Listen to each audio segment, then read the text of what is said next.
beso a tus amores y a un poco de violín. Sudor de los trabajadores, de obrero cultural que no parará. Y tan subestimado está este canto, disque pa' amenizar. Con el cocuy y unos ramazos lo vamos a estimar, pa' que aprendan a respetar. ¡Vamos pues! ¡Ay, Chabelo!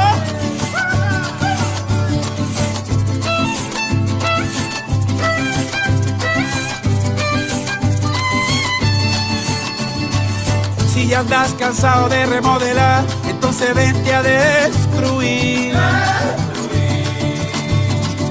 Ya se agotará ese reformismo y vamos a construir. Hay que aclarar bien el camino para acabar la confusión. Esa etiqueta conformista no es lo que aspiro yo, no es lo que aspiramos, no. La alborada guiando esta canción, intentando calmar las penas de hoy, la de mi gente, de su rabia y su clamor, señalando a los traidores del amor. Apunta creador la idea con la acción.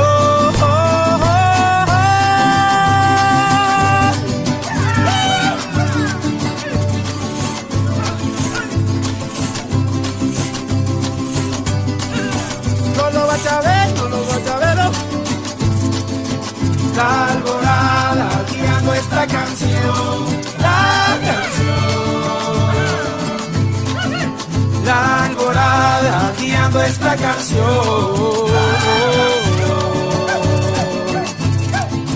La alborada guiando esta canción, la canción. La alborada guiando esta canción.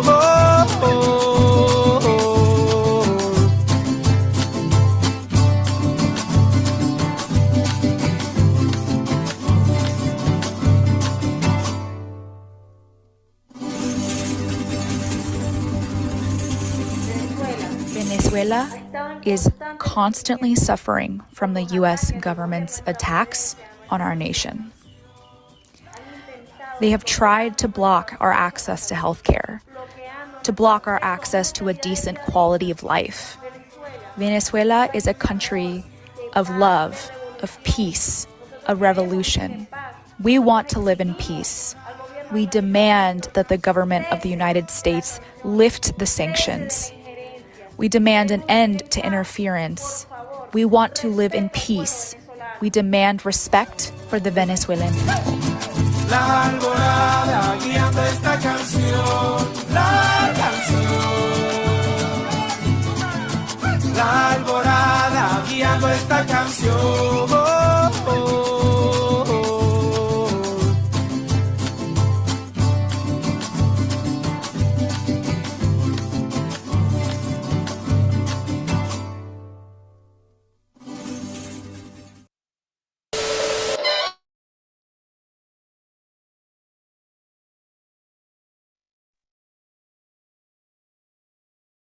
All right, everyone, that was a beautiful, inspiring video to start off our monthly picket action and letter writing for Alex Saab today.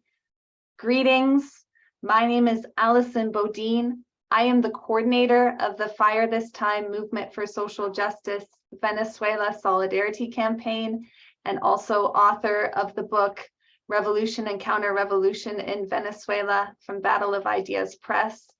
And it is my pleasure to be here with you tonight. I am joining from Vancouver, Canada, the unceded and stolen territories of the Squamish, Tsleil-Waututh, and Musqueam nations.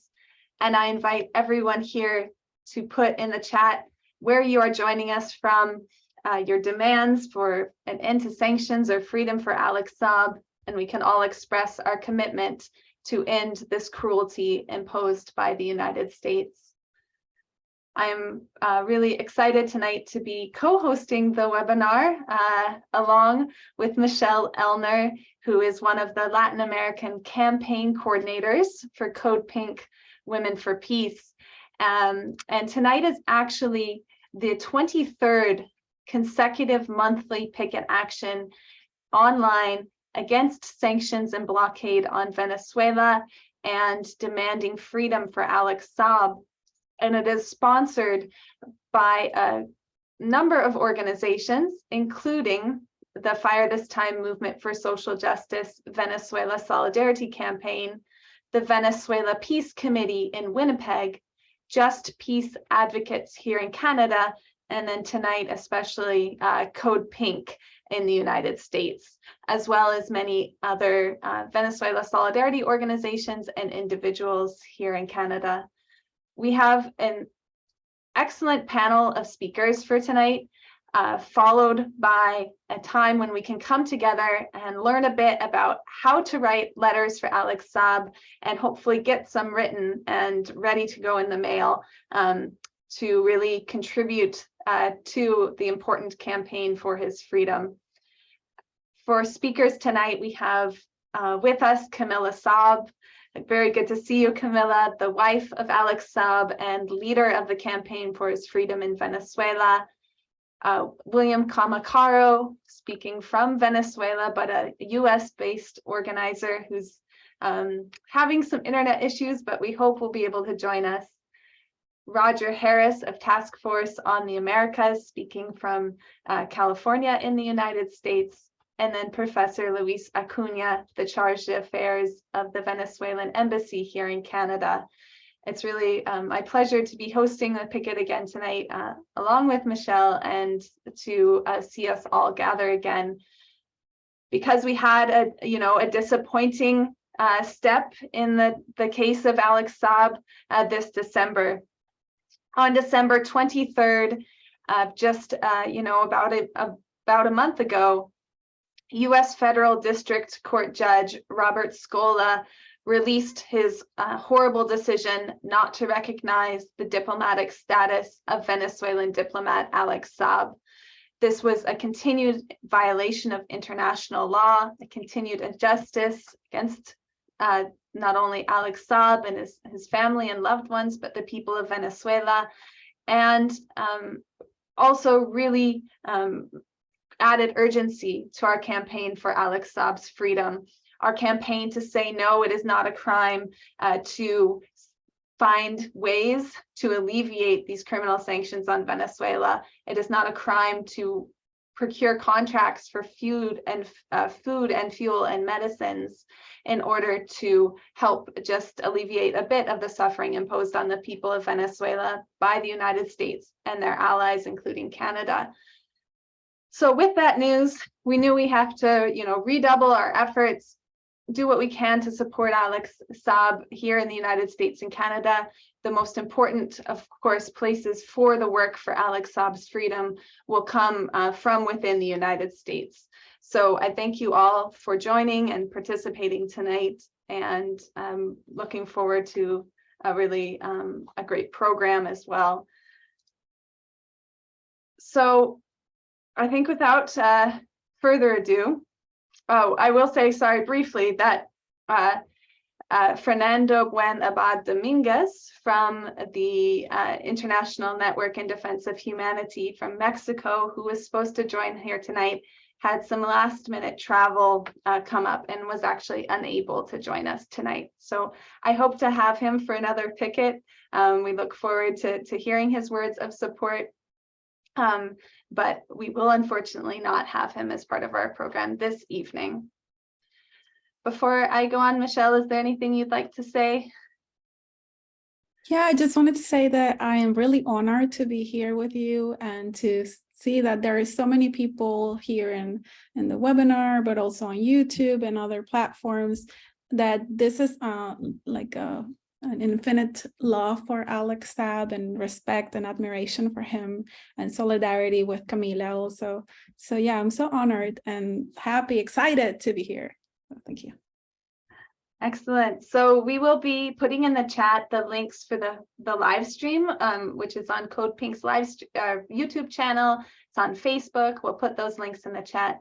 And if you're listening to me and hearing me speak English, there's also interpretation available. So you can go to the bottom of your screen and participate in English or Spanish. I believe Camilla tonight will be speaking in Spanish. And so in a second, folks should go to the bottom of their screen again. There's a globe icon. Click that you want to be listening in English, and to mute original audio if that is your choice. Okay, well, without further ado, I'm really honored not only to have Camilla Saab with us here tonight, but to have had her many times before. Very grateful for the time and energy that she puts towards helping us with these online picket actions, and of course for her leadership in the campaign for the freedom of Alex Saab. It's really great to have you with us here tonight, and to hear your words of inspiration, to hear your words of struggle, and be able to express back to you how much we support what you are doing and how much we are committed to fighting for freedom for Alex Saab. So it is a difficult time, but each difficult time is an opportunity for struggle. So here we are, and thank you, Camilla Saab. The floor is yours.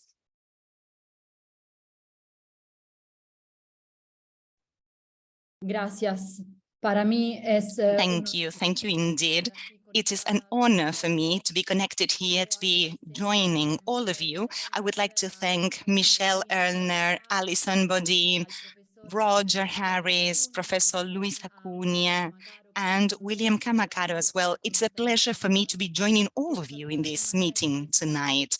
I really want to thank Code Pink and the Fire This Time movement for justice, and Just Peace Advocates and Venezuela Peace Committee in Winnipeg, and for all those who have devoted some time to us to join this event, and also on a daily basis in different ways to all those who show their support to the violations of human rights that my husband, Alex Saab, has been suffering for 963 days. Therefore, I would like to start today by sharing with you an audio by Alex that I managed to register from a phone call from today itself. It's a message that he wants to send to all of you, and I would like to share this with you. So let me try to play his audio.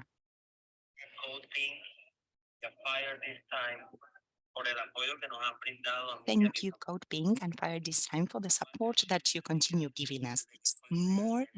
It's almost 1,000 days since I was denied my liberty. I'm a prisoner. Apologize, the audio is very low. By imposing criminal sanctions, they've caused great damage to the Venezuelan people.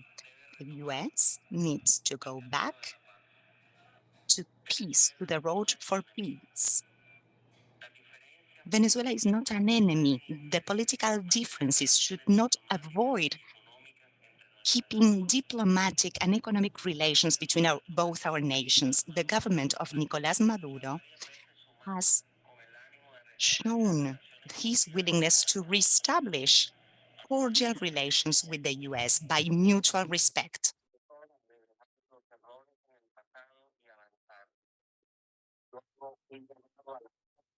I apologize, the audio is really breaking. It's high time that we shake our hands again.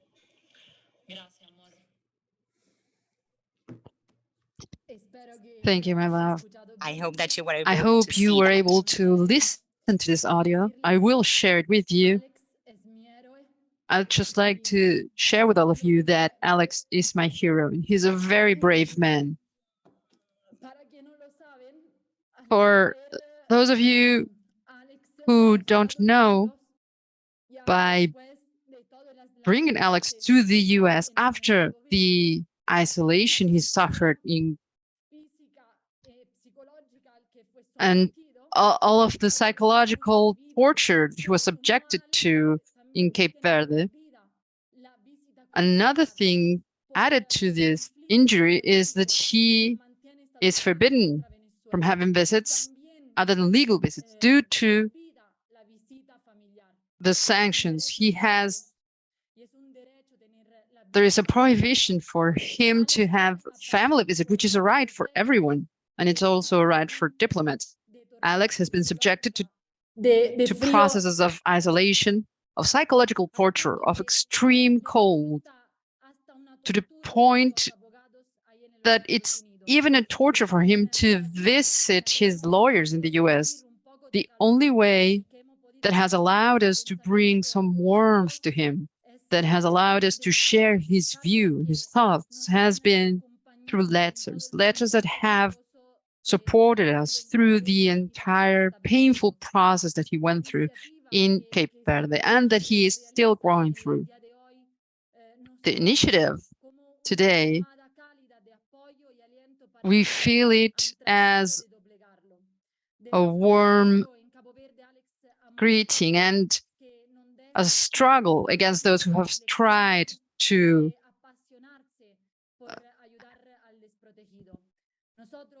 Alex has never stopped being passionate about helping people in need. In the documentary that we have managed to produce, we've shown letters which show the goodness in his heart and how he is someone who always worries more about others than himself. And it was with this spirit that he took on the humanitarian mission.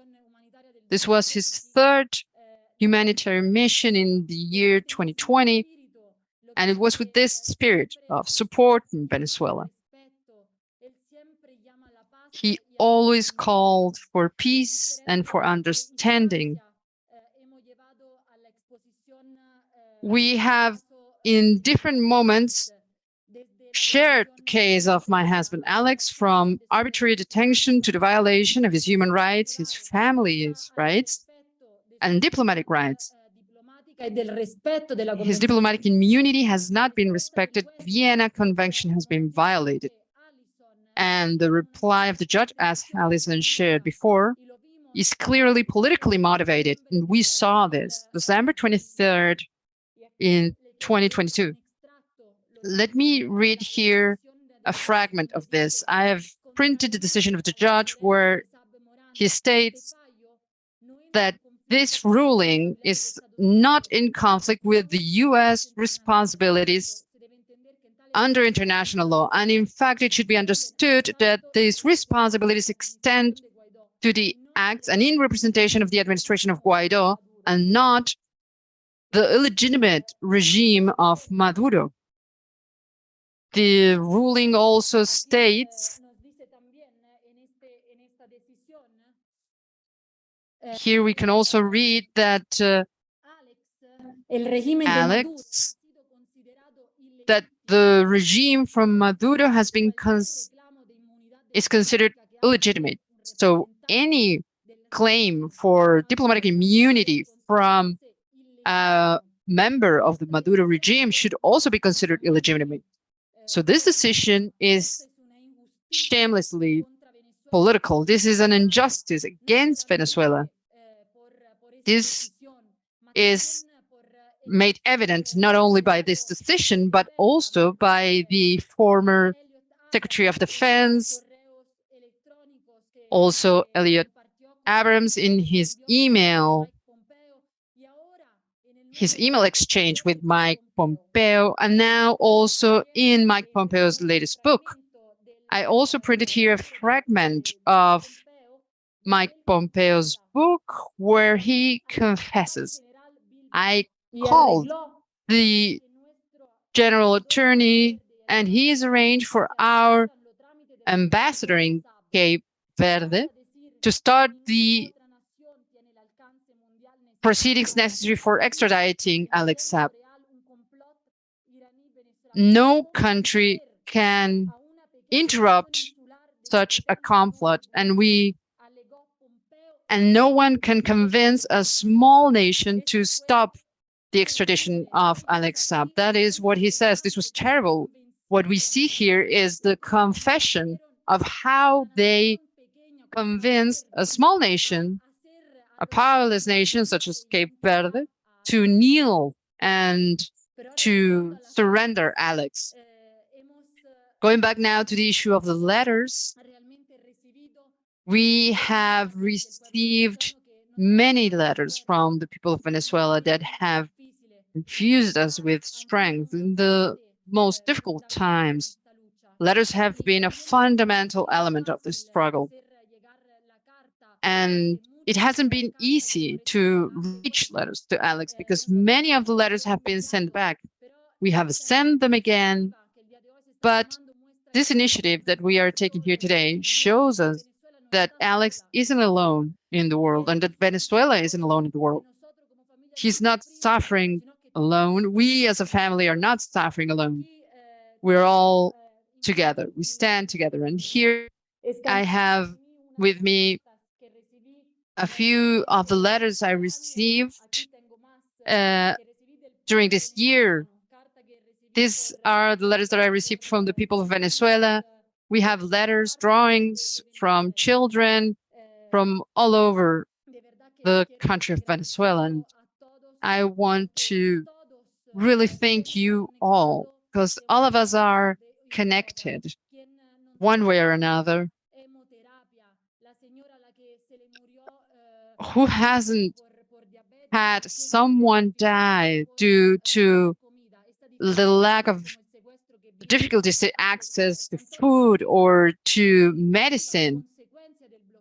These are all the consequences of the restrictions, of the measures against Venezuela. That is why I say we are all connected through the same sanctions.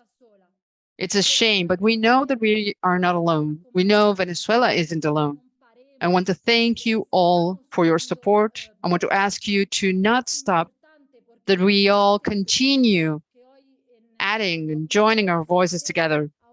It seems unreal that in the year 2023, we still see these injustices, that a country be used by another, the way the US has used Cape Verde, or the way it used Italy. They have put together a terrible lawfare against myself and my family, and they keep their youth asleep, unaware of this reality. So let's continue, let's carry on. We need to wake up the world, we need to wake up the youth. What brings us together is peace. And that is why we must struggle against injustice. And that is why, once again, I say, free Alex Saab, free Alex Saab. Thank you very much, everyone. Thank you so much, Alex Saab. Thank you. Thank you very much, Camilla, for those words and for sharing with us tonight. Michelle, go ahead. Yeah, I was just going to say that it was so moving just listening to you, and it was a surprise that I don't think anybody of us expected to hear Alex Saab, and I just got goosebumps. It's really, I thank you for this, because I know it motivates me to, and I don't know, you really touched my heart. So I appreciate your words and your inspiration.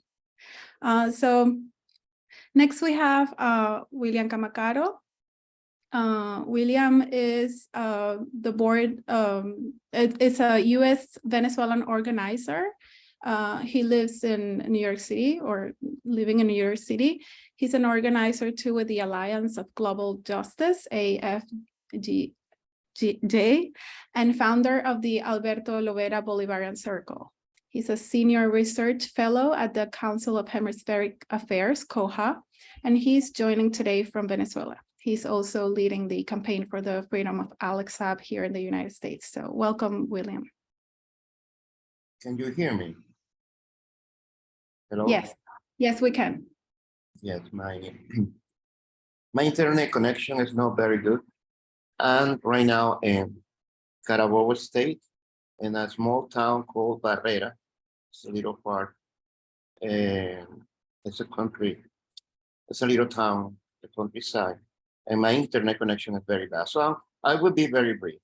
I just want to mention that 2 years ago, when we started the campaign for the release of Alex Saab, at that time, many of our colleagues looked at us with skepticism about the case. Of course, it's something unthinkable. A diplomat arrested, a diplomat kidnapped, tortured. We know that that happened before, but what's too close to us that wasn't thinkable. The media campaign against Alex was at that time and is right now brutal. Have been attacking Alex Saab almost every single day. Have been attacking his family almost every single day. But thanks to Pompeo, former Secretary of State of the United States, thanks to Mark Esper, Secretary of Defense, they really help us to learn more about the Alex Saab case. Both figures and the Donald Trump administration admit in the respective memoir that Alex Saab was a Venezuelan diplomat and that he was in a special mission when he was kidnapped. Both admit that they have been trying to destroy Venezuela, that they have been trying to destroy Maduro. In the case of Alex Saab, it's inconclusive proof of the violation of the human rights of the collective punishment to which the Venezuelan people have been subject. So as you know, we are not fighting to get free Alex Saab. We are fighting to get free more than 10 million people in Venezuela that have been kidnapped by the United States, by those so-called sanctions that have been basically creating horrible conditions, daily horrible conditions to every single person in Venezuela. So we are inviting everybody to basically join us to fight to free Alex Saab and to free Venezuela. Thank you. Thank you, William, for joining us despite the difficulty of the internet, which I'm sure is very frustrating for this Picket action. Can I have a question? Yes, of course. My voice was okay. I can hear you very badly.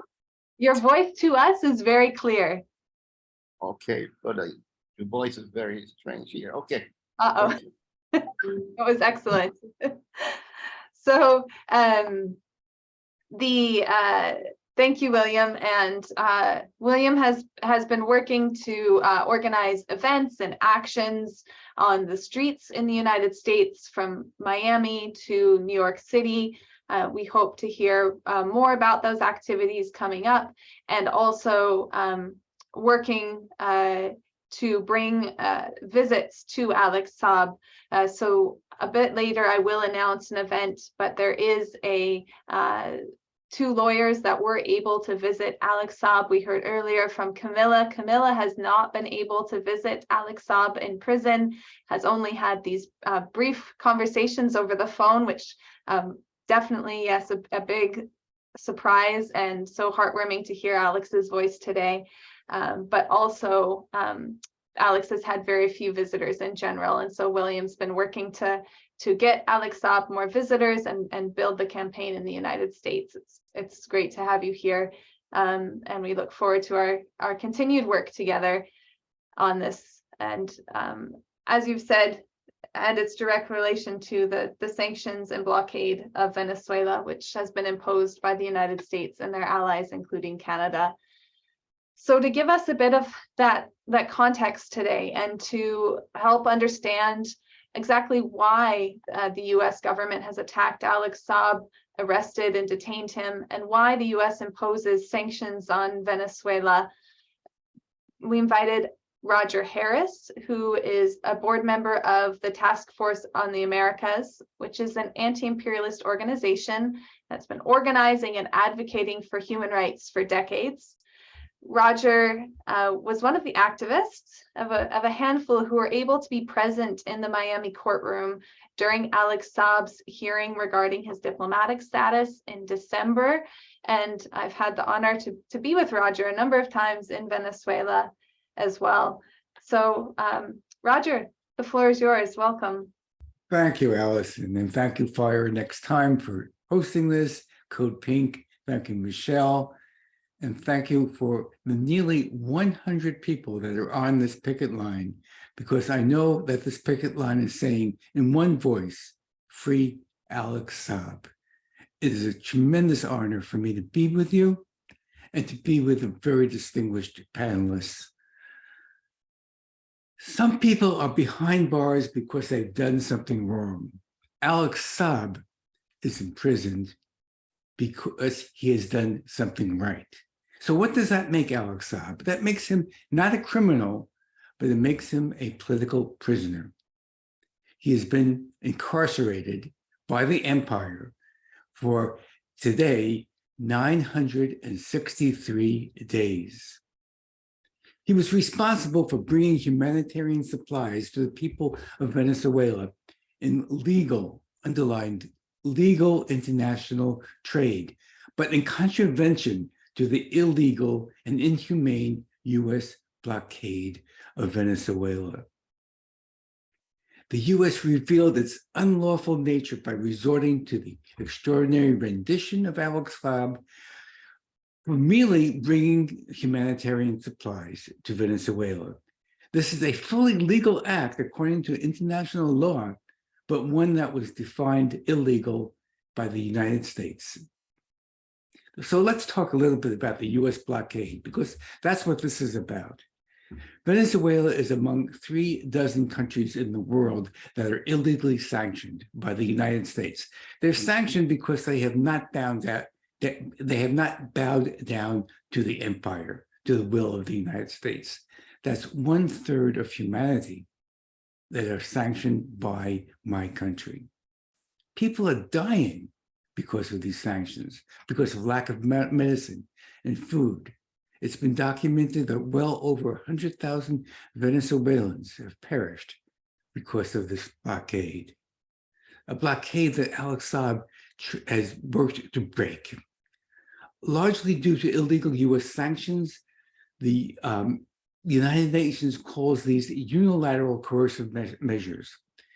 And due to these sanctions, the Venezuelan economy had been drastically contracted, especially after targeting the oil sector, which is a major source of foreign earnings.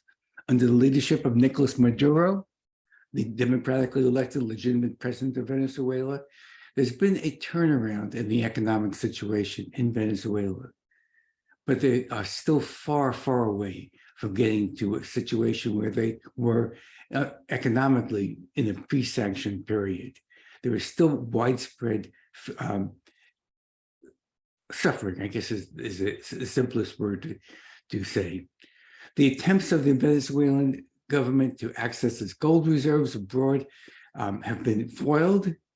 Its drawing rights at the International Monetary Fund have been foiled. And it hasn't even been, and the United States has even blocked Venezuela from spending its own money that was under control of the International Monetary Fund for COVID relief. That's how evil those sanctions are. The Venezuelan oil company subsidy in the US, Citgo, has been appropriated by Washington. Right now, the various so-called opposition folks are trying to sort of figure out how they can still get some graft off that and still get some control. Venezuelan bank accounts abroad have been frozen and looted by the US allies. Not only that, but third-party ships on international waters have been seized by the United States. This is modern piracy. blatant acts of piracy. And all of this has been a deliberate result to create misery in Venezuela, to create the situation where the Venezuelan people will say, turn against their own government, but they haven't. Recent polls show that if there was a snap election, the Democratic elected president would win. And that's against a situation where the conditions are extremely dire. So last month I was able to attend the trial of Alex Saab in Miami. And there's a lot that's been said about the legal situation there. But at the bottom of this, it's not a legal situation, it's a political situation. And it was a political trial. And because it's a political trial, Alex Saab was denied his diplomatic immunity. This is an immunity that's guaranteed under the Vienna Convention. The United States is a signatory to the Vienna Convention. The Vienna Convention stipulates that a credentialed diplomat, which Mr. Saab is, has absolute immunity from arrest and detention, even in the time of war. So the trial brought home the understanding that has motivated or has underlined our defense of Alex Saab, and that is that this is a political case. It's a political case and not a legal case, and it's a case in defense of the Bolivarian Revolution.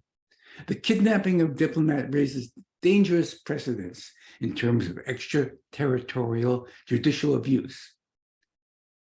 In committing this violation of international law, the Biden administration has showed that it is seamlessly following Trump and the Obama administrations before him.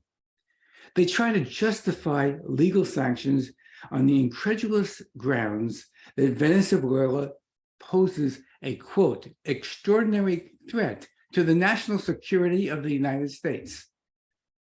The United States is the world's superpower. Its military, it spends more on its military than the next 9 nations all combined.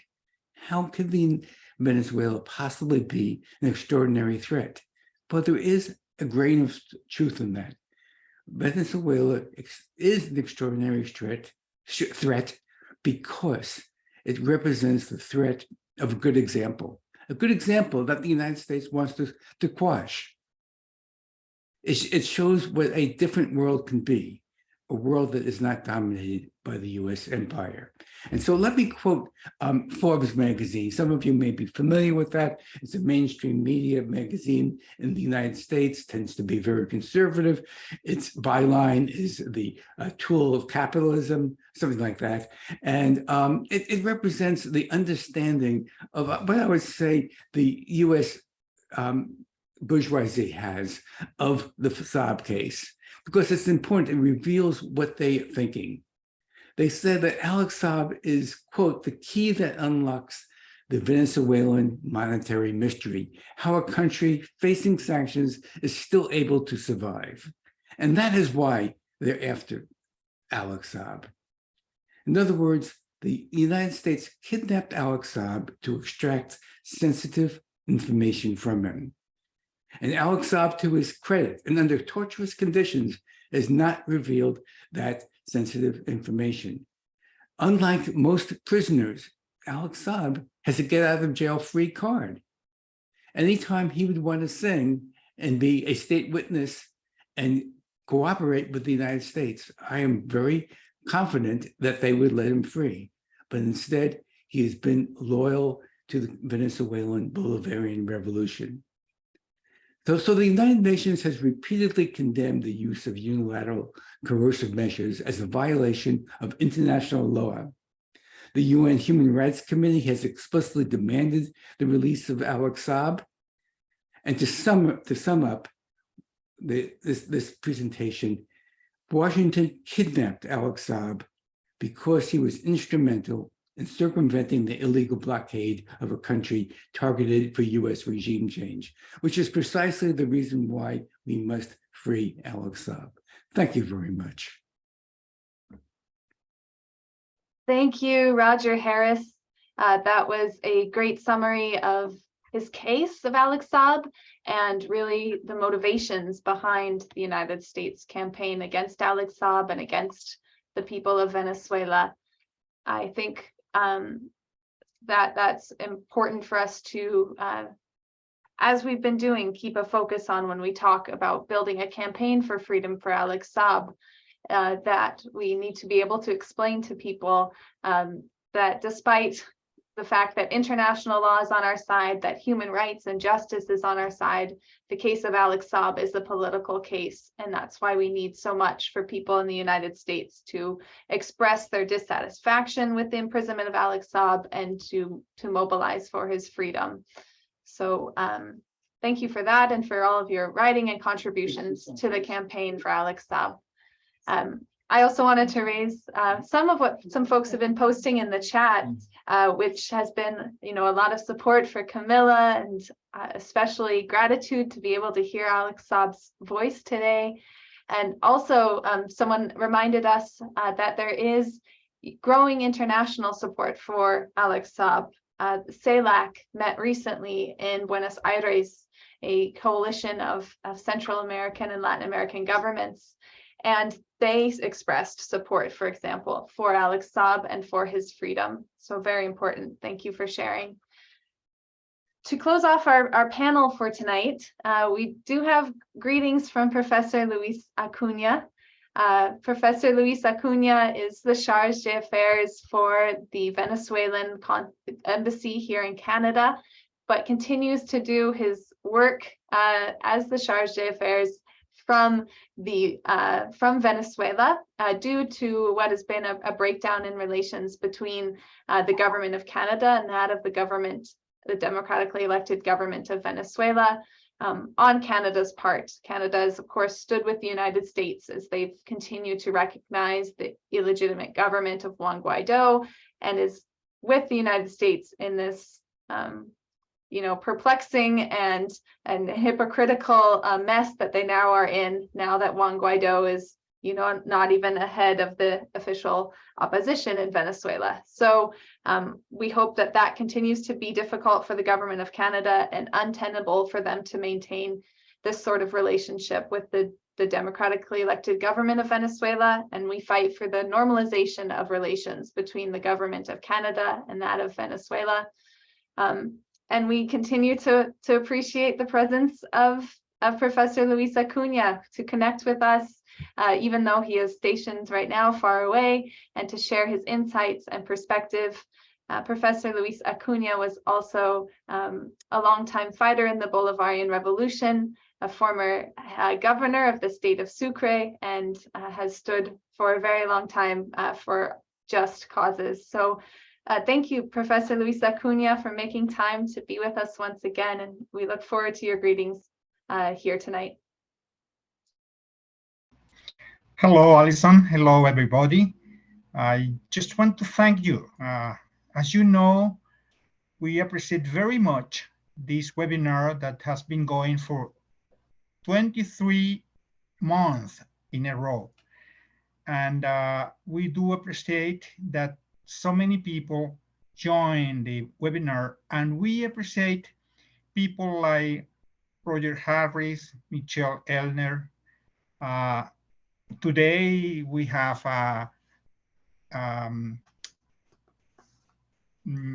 my dear friend Camilla Saab. We had the chance to have dinner about 2 weeks ago, and we appreciate this because you are doing a very, very important work for Venezuela. You are fighting for Venezuela abroad. We are fighting here inside the Venezuelan soil. So I have a very, very bad connection today.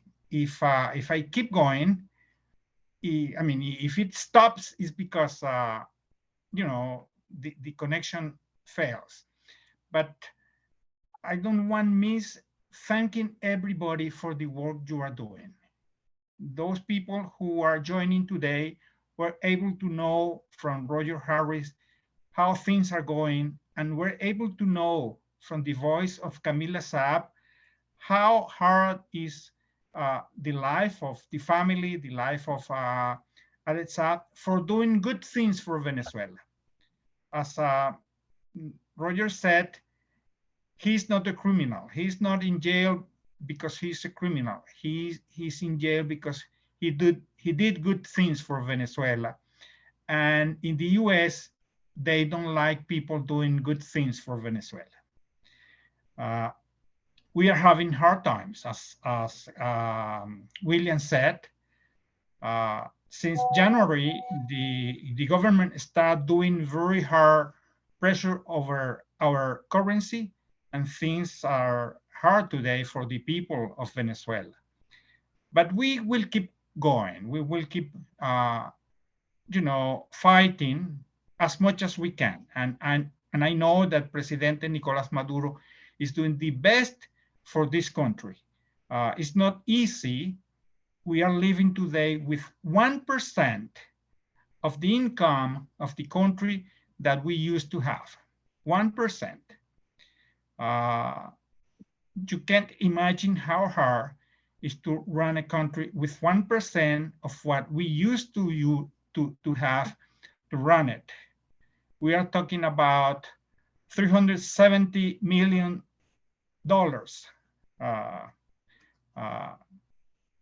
that we lost in these years, and that makes things hard for people to do the thing we have to do in health, in education, in feeding people with such a short amount of money.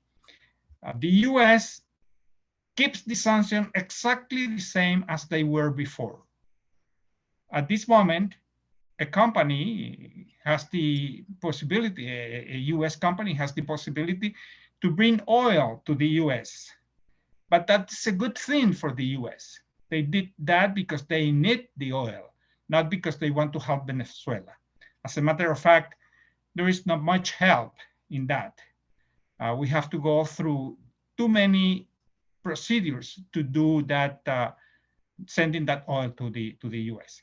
So, Alison, we want to thank you. You are our voice. You and all your people are our voice in abroad, and we need people helping Venezuela, helping for the liberation of Alex Saab, who is in jail, just for doing good things for Venezuela. Thanks very much, Alison. Good night. Thank you, Professor Luis Acuna. Again, the Charge d'Affaires of the Venezuelan Embassy here in Canada, joining us from Venezuela. It's really special for us to hear your greetings every month, and sharing that important perspective as well about the small steps that the United States has taken. A US senator recently also wrote a letter calling on the US to take more action towards lifting more sanctions against Venezuela. A member of the House, Jim McGovern, who probably some folks on this call are familiar with, asking for more to be done by the Biden administration. I think for now we know the campaign of McGovern and his call is fairly isolated, but I think it gives us an idea of where we might be able to put some focus and more pressure on the Biden administration to lift the terrible sanctions against Venezuela and to demand that they all be lifted. It's really astounding talking to people sometimes when you say that it was actually Obama in 2015 that really tightened the screws against Venezuela with, as Roger explained, declaring Venezuela to be a threat to US national security. And so I think that continues to be something we can talk to people about and say, how ridiculous is this? And use it as a way to discuss with people about the case of Alex Saab. So thank you for bringing us the facts and information and a report from on the ground in Venezuela. We really appreciate it. For people to know, we just have a few short greetings from groups across Canada who have joined the Picket tonight. And then we're going to, in just a few minutes, begin the letter writing kind of workshop section of today's picket action. So stay tuned for that. And then also we will do our group photo at the end. But for now, I have John Philpott with us, an international human rights lawyer who also works with one of the sponsoring organizations of tonight, Just Peace Advocates. John, go ahead.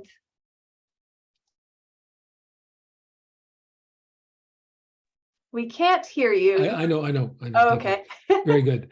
The most famous comment for 2021 is "You're muted." Anyway, so I was very. I'm pleased to be here with you tonight, and I've really enjoyed seeing our friends and people we really like around and love around us, Camilla and Roger and Allison, and who I know, William. Now, I got to be brief because I'm not making a presentation, but the Saab judgment is shameful. Roger is correct, it's political, but the contents of it are shocking. They disputed the facts that he actually had the correct papers to be a diplomat. They said Maduro didn't have the authority because he wasn't recognized by the United States. This is Judge Scola, a liberal-minded judge. They excluded temporary missions and not permanent missions, all right? And so it went very far.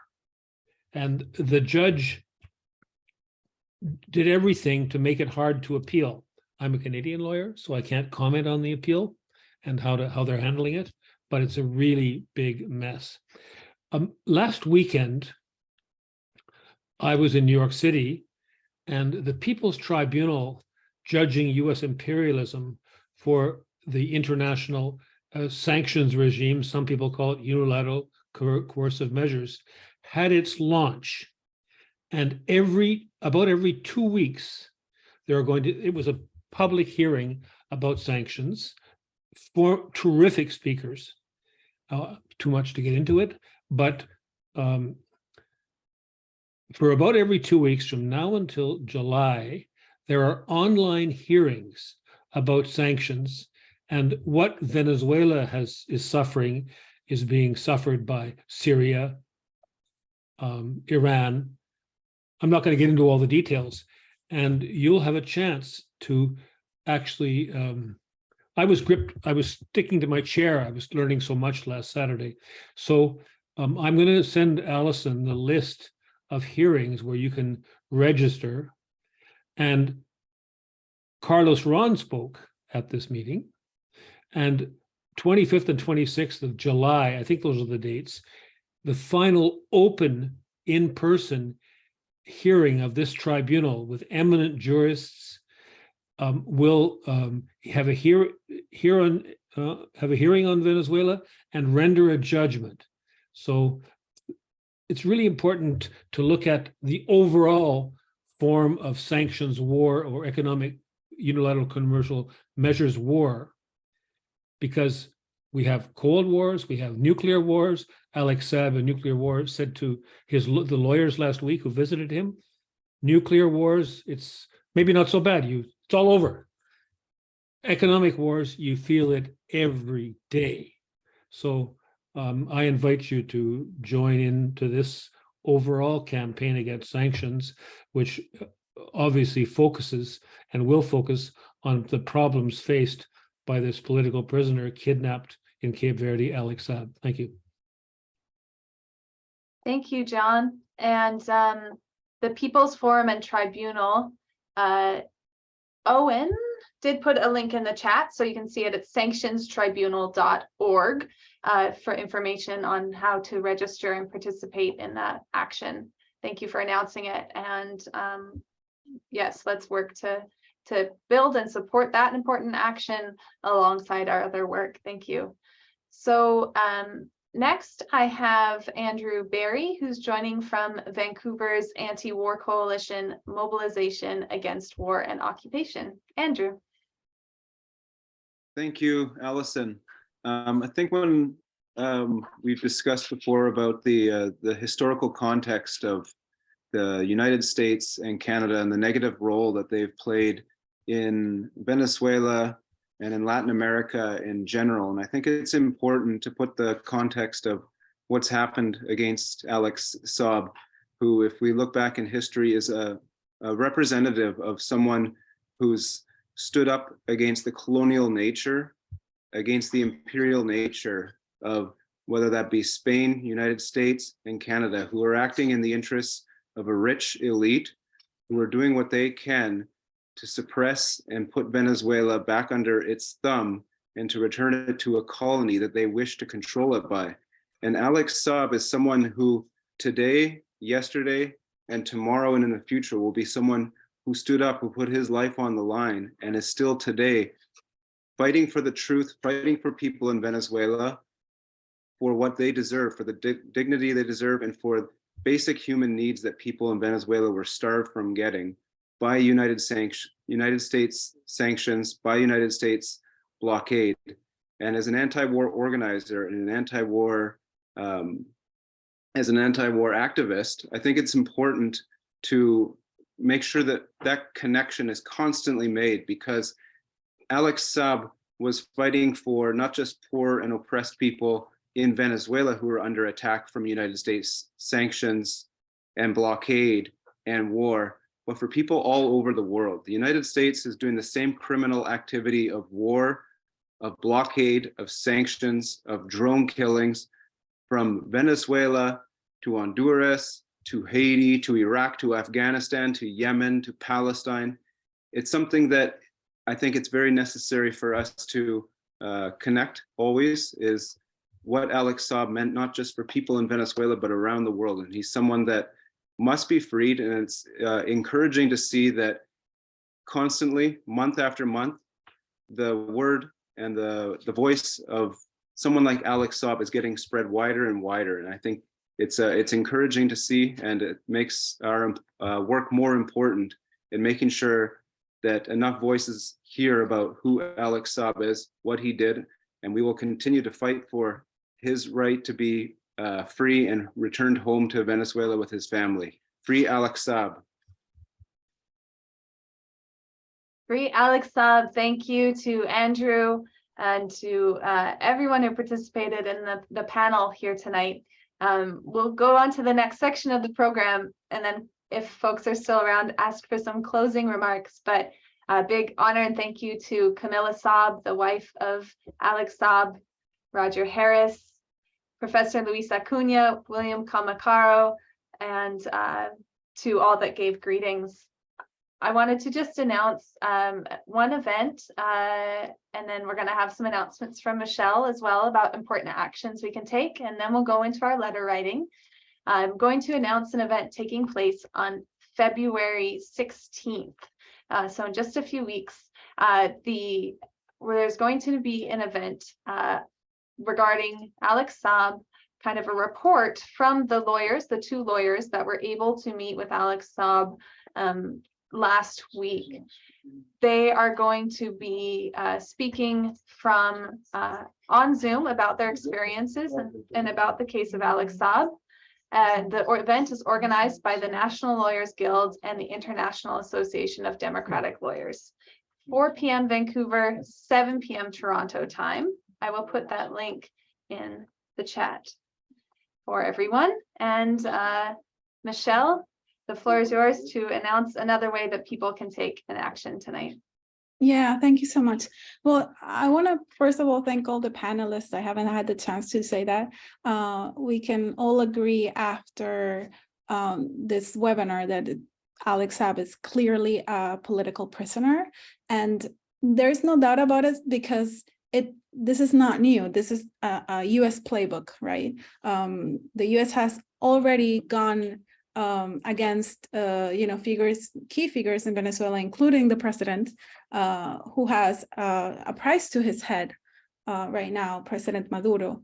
And that we know that this is not like, in order to guarantee a dialogue and negotiations, you cannot have a president have a price to his head, right? And this ruling in December, it's a dangerous precedent that the US is setting, and we have to do something about this, because the US has no legitimacy to, to say what government is legit, unilaterally say what government is legitimate or what is not. And this is creating a dangerous precedent that we have to fight together. So I'm sending in the chat a link with a petition to President Biden, Secretary of State Antony Blinken, and with copy also to Roger Carstens, who is the U.S. Special President Envoy for Hostage Affairs. This is a global petition, so everybody can sign. People from Venezuela, from Canada, from the U.S. can sign this petition. I don't know if you want to, maybe you have Allison, you can share the screen so people can see a little bit. Just put your email and it's very easy and very fast to do, so we can do it even right now if you want. Just put your email and some of these questions over here and sign this petition, and we in Code Pink will make sure that this petition is delivered. So let's do that right now.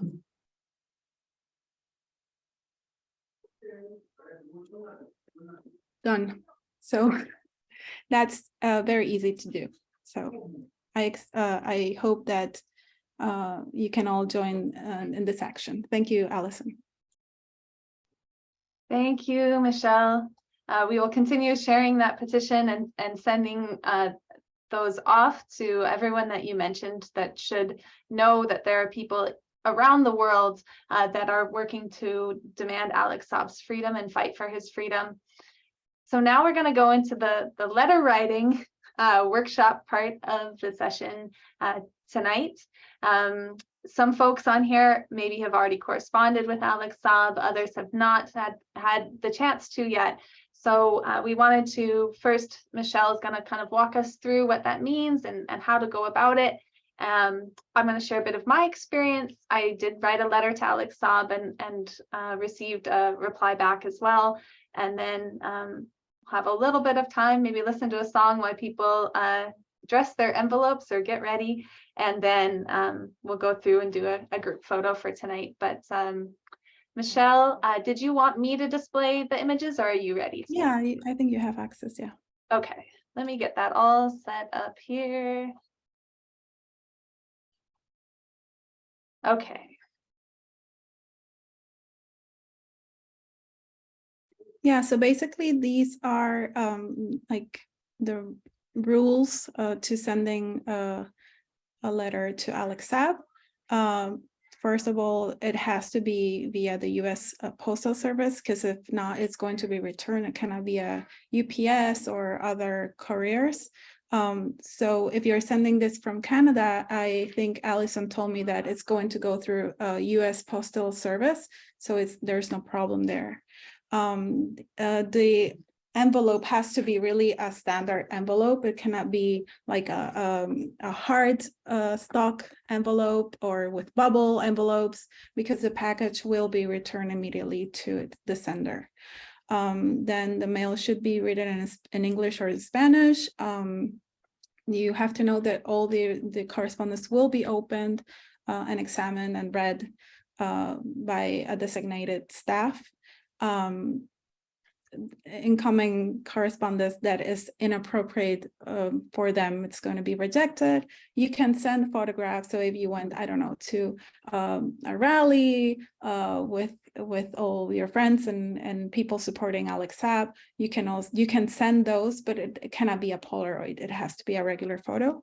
And then, unfortunately, Alex cannot receive stamps or stamped items or envelopes. So he has to, they will purchase, he has to purchase them, but we cannot send it to them.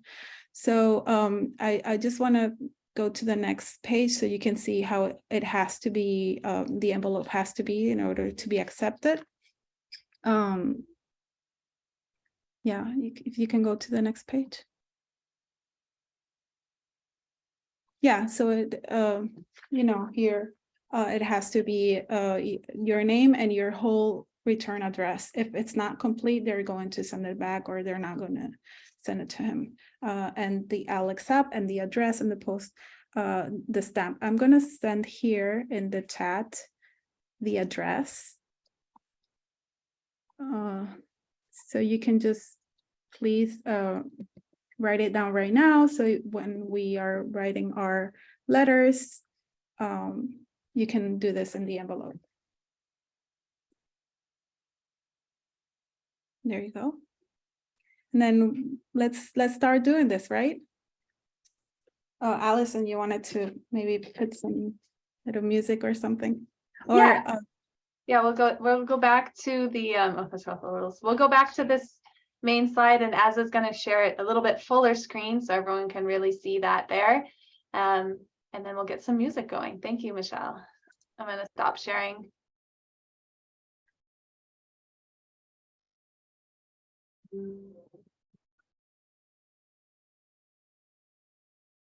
The address had just gone to only the panelists, so I just okay, I'm sorry. So now everyone should see Alex's full address. If you don't happen to catch it during the webinar tonight, then you can reach out to me, and if you reply back to the email you got confirming for the webinar, that email will come to me, for example. You can reach out to Code Pink and we'll be able to get you the address, but it is right there in the chat. You can copy and paste it, or you can handwrite it from there.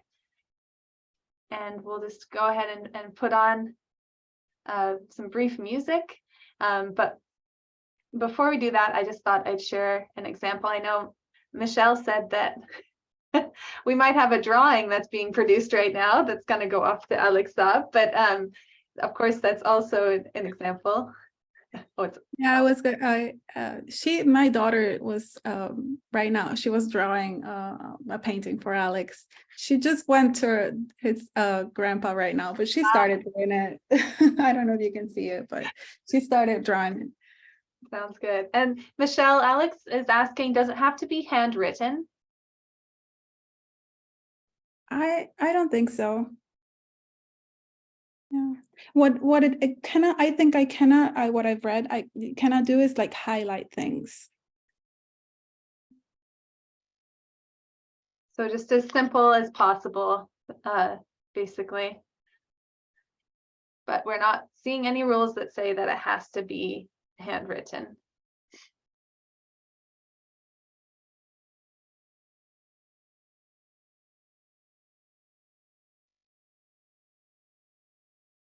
Yeah, we have to put the stamp. It's just that if he wants to reply, we cannot send him envelopes or stamps. Yeah, thank you, Alex.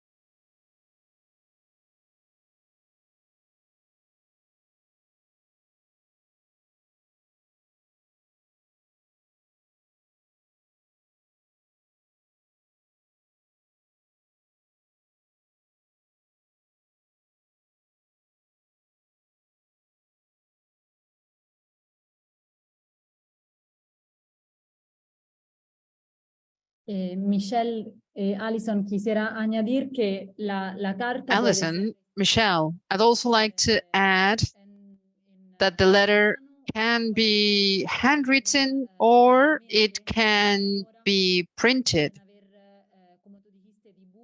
As you said, you can also include drawings. You can include drawings with colors.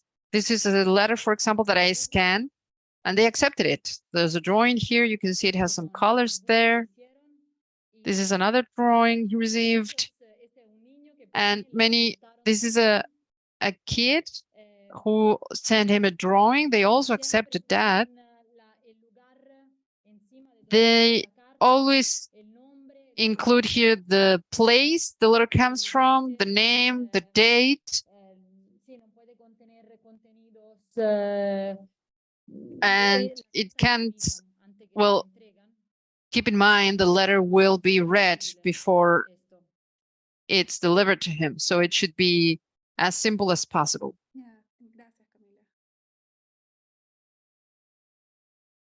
Thank you, Camilla.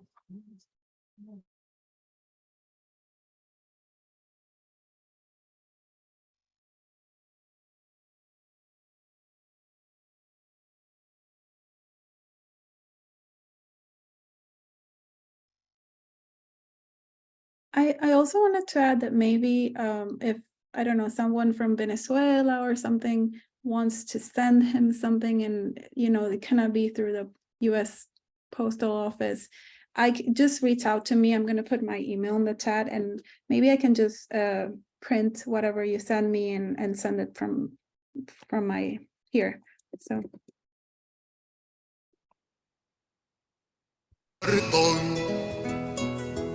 Qué triste vive mi gente en las casas de cartón.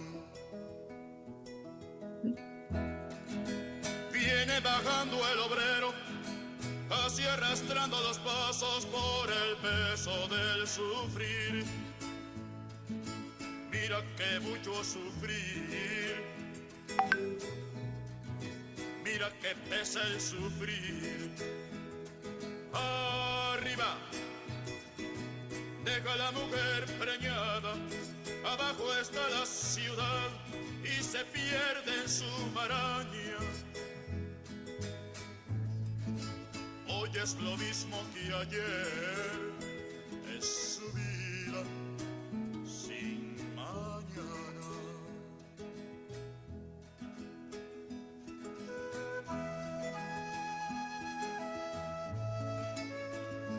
Cae la lluvia, viene el sufrimiento, pero si la lluvia pasa, ¿cuándo pasa el sufrimiento? ¿Cuándo viene la esperanza? Niños color de mi tierra, con sus mismas cicatrices, millonarios de lombrices.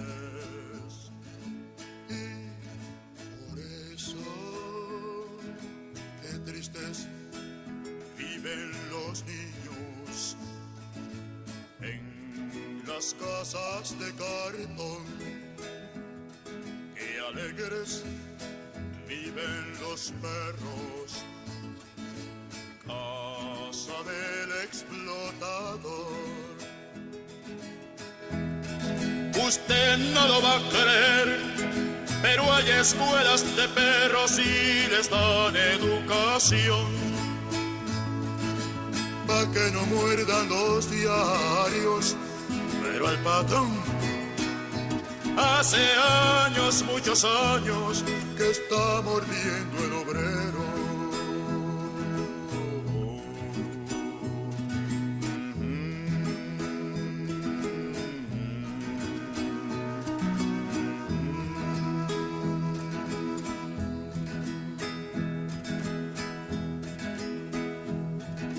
Triste se oye la lluvia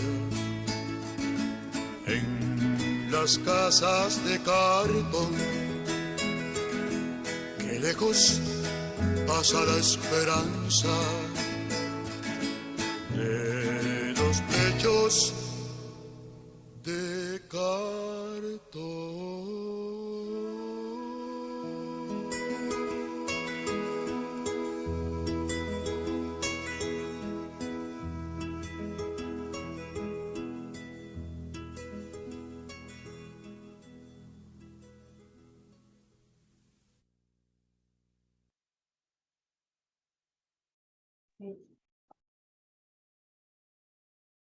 So I just wanted to share a bit of my experience of writing to Alex Saab. I hope everyone has been inspired to send a letter in order to share it with others and to let people know that they can also write letters. Camilla, that was very heartwarming to see some of the scans and drawings that you've received.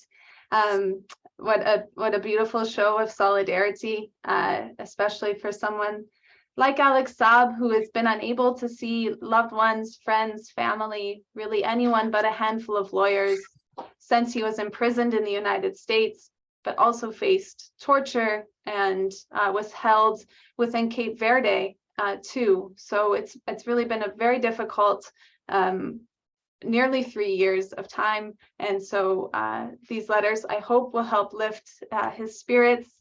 And as I know he will often do his best to reply, but I just wanted to share with people my letter. They can see an example and then a bit of the reply from Alex Saab. So we'll put that on the screen.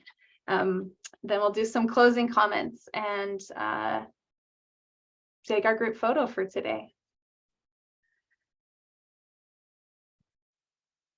So this is the letter I wrote in July to Alex Saab from the Fire This Time Venezuela Solidarity, Fire This Time Movement for Social Justice Venezuela Solidarity Campaign. I chose to write in Spanish, but like Michelle said, you can write in Spanish or English, and I hand wrote mine.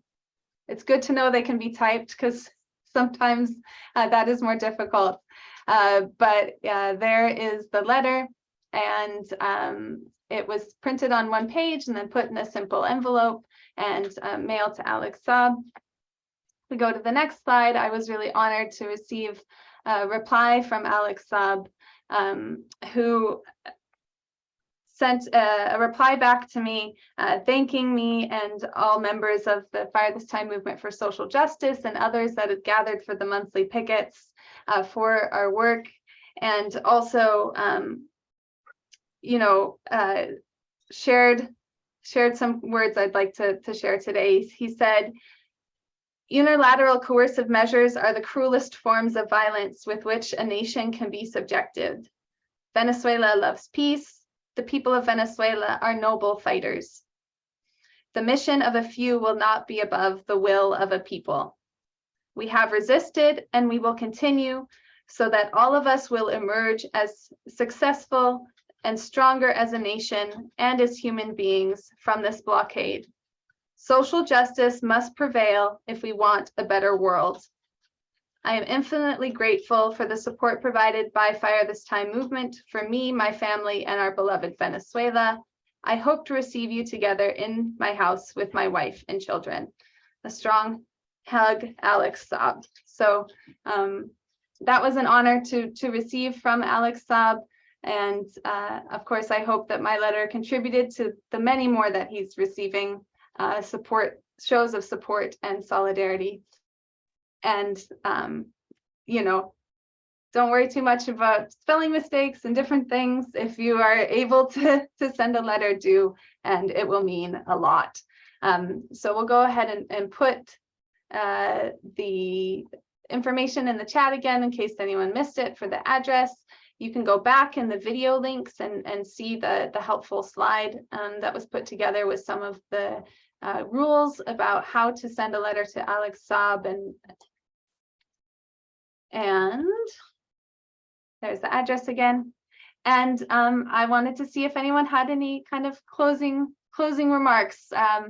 Roger, if there's anything you'd like to share, and then Camilla after Roger, if there's anything you would like to share tonight as well, and Michelle, of course. But Roger, go ahead. Yes, thank you. And thank you everybody for participating.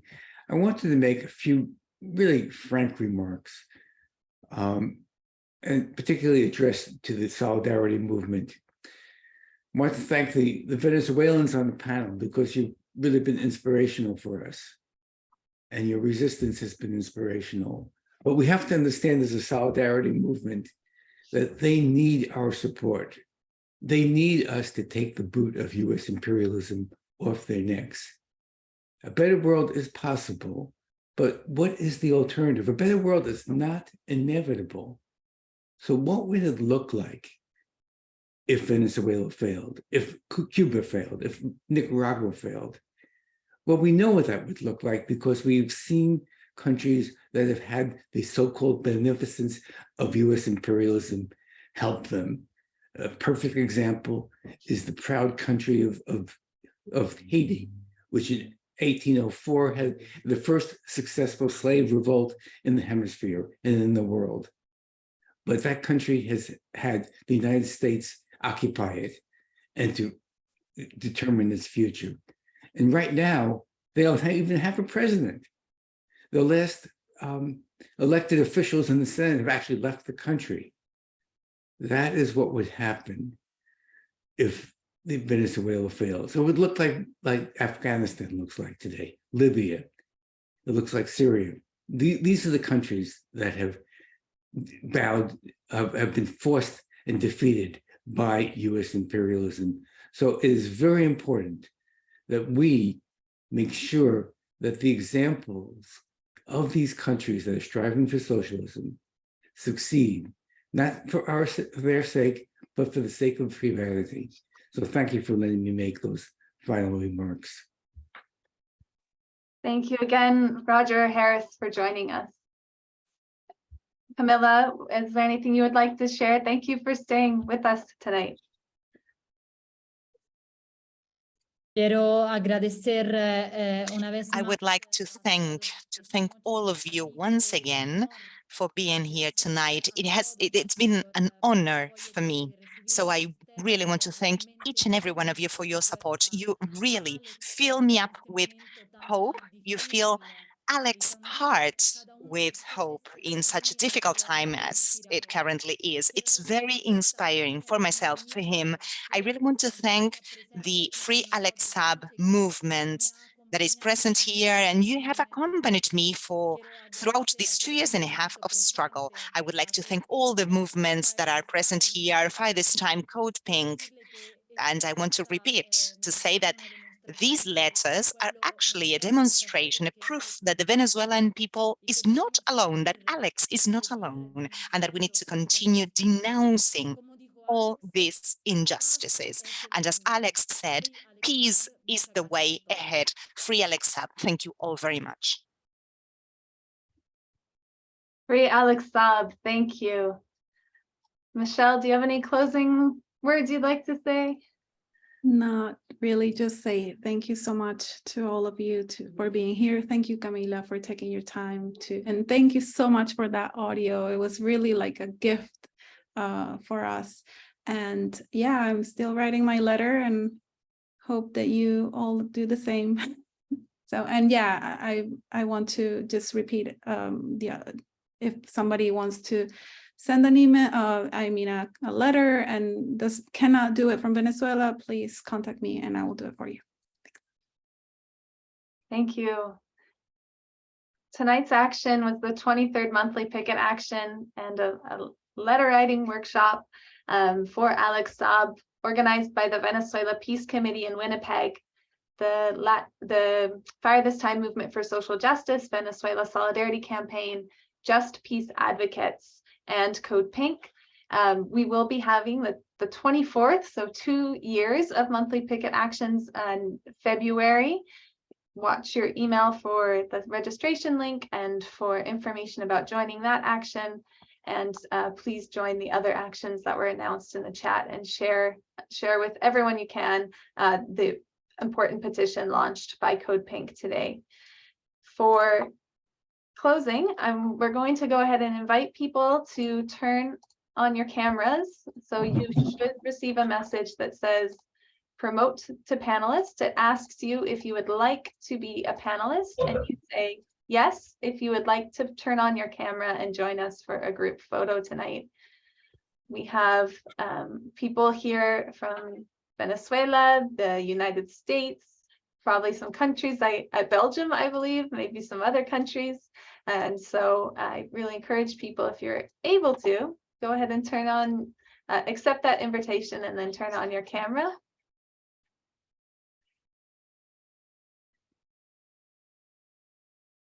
And if you would like to, and you turn on your camera and you haven't received an invitation to do so, please raise your hand and we will make sure that you get more than one.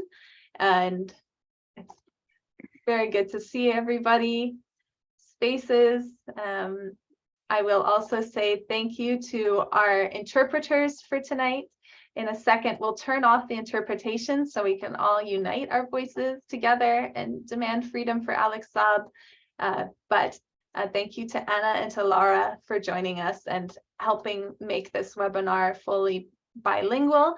That's very important that we can continue to support Alex Saab and an end to US and Canada sanctions on Venezuela in many languages, and being able to have this webinar be bilingual is very important part of the work that we are doing. So thank you again to Anna and to Laura.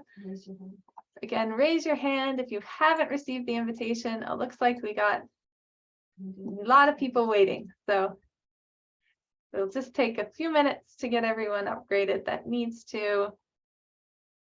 I will let you know before we take the picture, I promise, so you can smile and chant then. And we can unite across Canada, across the United States, Venezuela, and Europe and beyond, demand freedom for Alex Saab. Thank you again to everyone that's been posting in the chat throughout the entire webinar.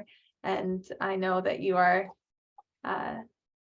working every day to make sure that more and more people know about the case of Alex Saab, know about the impact of US-Canada sanctions and blockade on Venezuela, and that we can work together to end this injustice. Okay, I think everyone that has the ability to turn on their camera has received an invitation. If you haven't, I'll do one final call. Raise your hand on Zoom or post in the chat and I will send you an invitation. Otherwise, I'll find my sign. We'll go ahead and turn off the interpretation system and we will unite our voices. All right. Let's chant together. Free Alex Saab. Free Alex Saab. Free Alex Saab. Free Alex Saab. Free Alex Saab. Free Alex Saab. Free Alex Saab. Great. Alex Saab. We'll see you at the 24th monthly Picket Action next month. Free Thank Alex you Saab. again to Michelle, Alex Saab. Coaching for co-hosting with me tonight, and to Camilla Saab, the wife of Alex Saab, for your constant struggle. Venceremos, we will Free win. Alex Saab. Hola, Roger. La victoria siempre. Hasta la victoria siempre. Free Alex Saab. Free Alex Saab. Good night. Gracias, Camila. Camila.